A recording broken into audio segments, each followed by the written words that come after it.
Guys, magandang gabi po. Napakarami ngayon ang nagpaabot sa atin. Tungkol po ito sa paglantad ni Madriaga. Kung saan ito ay viral ngayon sa social media, sa GMA, sa lahat po ng mga makikita po natin ngayon sa social media. Grabe, puro na lang Madriaga at saka kay Sara. Puro na lang Sara, guys. Wala nang iba. Ang pinagbubuntungan ngayon, ang mga Duterte lamang. Bakit? Perfecto ba yung iba dyan? Bakit ang Duterte lang ang laging tinira? Naku kaibigan, oo nga, baka sabihin na naman po na maka-Duterte tayo. Hindi, tiningnan natin po. Hindi nga namin gusto na mamatay si BBM eh. Kayo talaga mga idol oy. Kaya ito po, sagutin natin ang mga gusto nilang question sa kaibigan. Itanong po daw nila. Hindi ko inaasahan na pati pa ang kaibigan natin nadadamay pa dito na itanong kung totoo ba daw ang mga paratang sa mga Duterte dito ngayon. Kaibigan, tama. Alam po niyo mga idol, pinagloloko daw tayo. Alam po ninyo, ang malaking involved po dito sa Pilipinas ngayon, ang pinakamalaking problema, yung malita. Ano, bakit wala nang update sa malita? Bakit dito na lang lagi sa mga Duterte impeachment? Ito naman po may gumawa naman po ng hindi maganda. Tama. Mag-ingat kayo mga idol ha. Mga demonyo po ang nagpatakpo ngayon. Mga demonyo po ang umutos nito para ang mga Pilipino magkakagulo at lalong magkaroon po ng galit sa bawat isa. Alam po ba ninyo kung bakit nasabi ko bawat isa? Bawat kabilang mga sinusuportahan. Ito po ngayon ang dapat ninyo mapapakinggan, ang advice ni kaibigan. O, kawawa po mga idol. Si Sara Duterte lang po ba ang may nagawang mga kamalian dito? Bakit lagi na lang sila Duterte ang pinag-anuhan po ninyo dito? Bakit takot po ba kayo na makaupo talaga si Sara sa pagka-presidente? Dahil makukulong talaga kayo? Ay nako.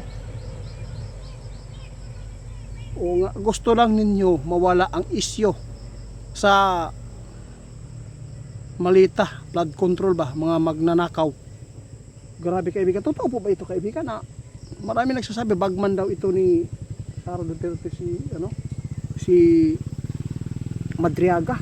Ano po ba ito?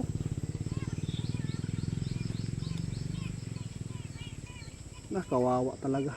Oo, totoo yan kaibigan, salamat. Kawawa mga idol. Alam po ninyo ang kawawa, yung taong bayan, pinagluloko ninyo. No?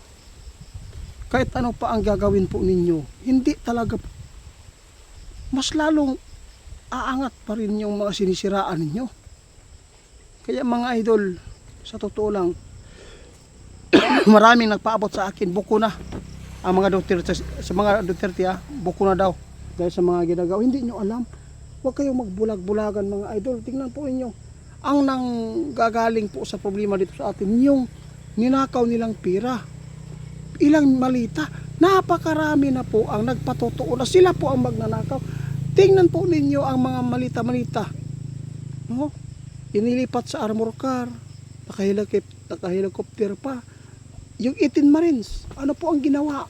Sinabi po nila na talagang inutusan sila po ang nakakita kung ano po ang mga utos nila. Pero wala po naniniwala. Sila pa ang kinasuhan. Tingnan po nyo mga idol, kawawa ang Pilipino. Mahirap pa. Mas lalo pang nahihirapan ngayon ang Pilipino. Pinagluloko ninyo. Kaibigan na mismo nagpaabot sa atin, kaya huwag tayong magpalinlang ngayon. Kitang-kita na po natin na pinagluloko na po tayo. O tama kaibigan, alam po ninyo mga idol, parang parang masakit na sa tainga, puro na lang mga Duterte impeachment. Alam po ninyo kung bakit si BBM mga idol, napakaraming nagdasal na mamatay na lang. Ito po, sabihin natin kay kaibigan, ano po kaibigan?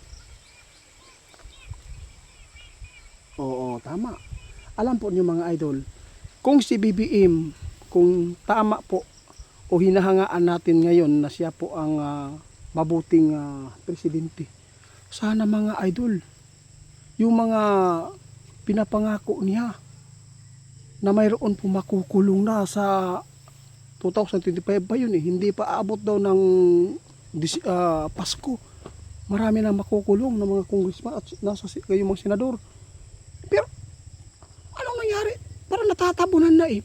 Doon na po nakaibaling lagi isa kay impeachment Sara. Tapos ngayon, si Madriaga na naman po ang kinustyon. Ay, Diyos ko. Sige lang. Ganyan talaga yan. Kapag ang tao mga idol, kapag mayroon pong ginagawang kasamaan, maghahanap talaga ng lusot. Yung pag ako sa gagawa ng kahit ano na lang paninira, tapos si Madriaga ngayon, grabe po ang pag-viral ngayon mga idol. Kung maniniwala ang mga tao dito, siguradong isa kayo sa nalinlang ng demonyo. Salamat kaibigan guys, yun lang po. Tandaan ninyo, pinagluloko tayo, binubulag nila tayo sa katotohanan. Alam natin, may mga kamalian din po sila Sara. Kung ikumpara po natin, parang nakikita, hindi po tayo bubo, hindi po tayo baliw eh. Para mag-judge lang ng ganyan. Hindi tayo pwede magpaisa. Alam po, ang hinahanap ng mga tao ngayon, mga idol, kasi si BBM po ang nakaupo, kasi isa po kami nakaboto sa kanya dahil kay Sara din.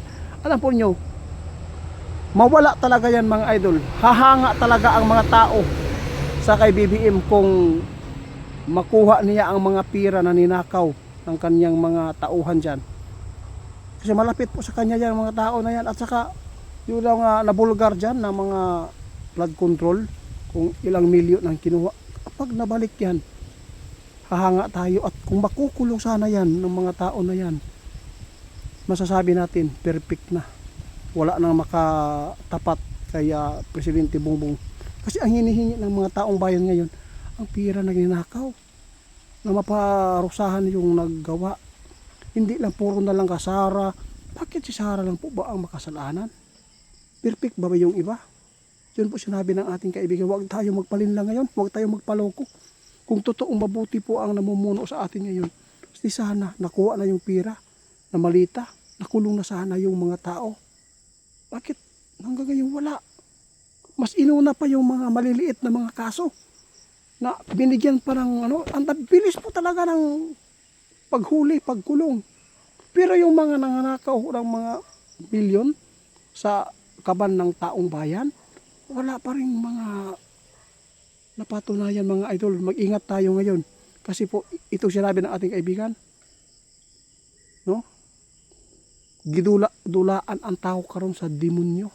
Ang mga taong bayan, kasi kanya-kanya po ang mga sinusuportahan, kaya nag-away-away na. Ito ngayon ang mga sinabi ng ating kaibigan. Ang demonyo na nag-manage po ngayon.